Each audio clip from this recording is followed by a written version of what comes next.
In this video, I am going to discuss nuclear fission on the basis of liquid drop. On the basis of liquid drop, we are going to explain nuclear fission. Here, we are going to consider a liquid drop and which is having a spherical shape. It is having a spherical shape. It is because of surface tension effect. Due to surface tension effect, this liquid drop is having a spherical shape. Then what we are going to do, we are going to supply some external energy. That is, we are going to supply external energy to this spherical shaped liquid drop. Then what we are going to observe, that there is some oscillations. Then the liquid drop starts to oscillate. Then after oscillating, the spherical shape of the liquid drop may take elliptical shape. That is, this spherical shaped liquid drop, after supplying some amount of energy, it starts to vibrate and it is going to get an elliptical shape. It is the first observation. Then let us suppose if the supplied energy is sufficiently high, then the drop may take a dumbbell shape. That is, it is going to take dumbbell shape. That is, let us suppose if the applied energy is sufficiently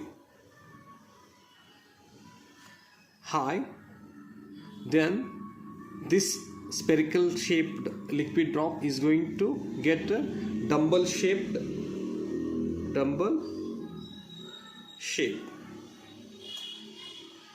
And in some cases, if the supplied energy is sufficiently high, then this spherical shaped liquid is going to divide into two drops. This is the case when we supply some external energy to the liquid drop. This spherical shaped liquid splits into two drops. Similarly, in heavy nucleus, that is, the atomic number which is greater than 82 are the radioactive elements. Here, in radioactive elements, if you supply sufficiently large amount of energy to the nucleus, then it breaks into two or more parts by releasing a large amount of energy and is known as a nuclear fission. Okay, let us discuss it. Here I am going to consider uranium-235 and it is having 92 photons. Here we are going to bombard a thermal neutron to uranium. It is the uranium and it is the thermal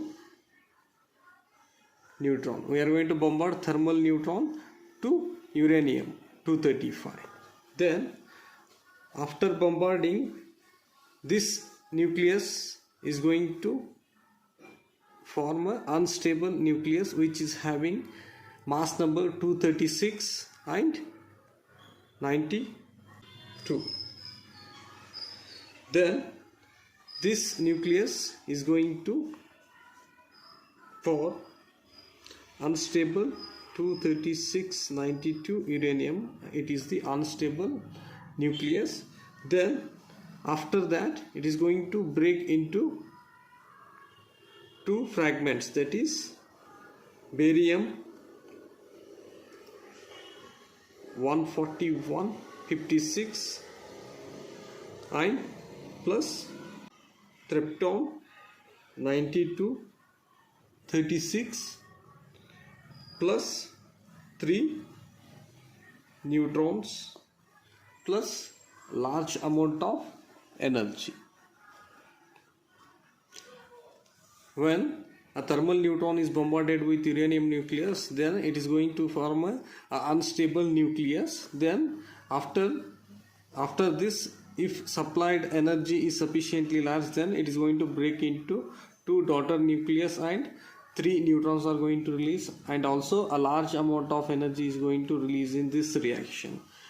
We are going to compare this reaction to liquid drop. That is, let us suppose uranium is a spherical shaped liquid drop, and we are going to supply some amount of energy by neutron. That is, this is the uranium.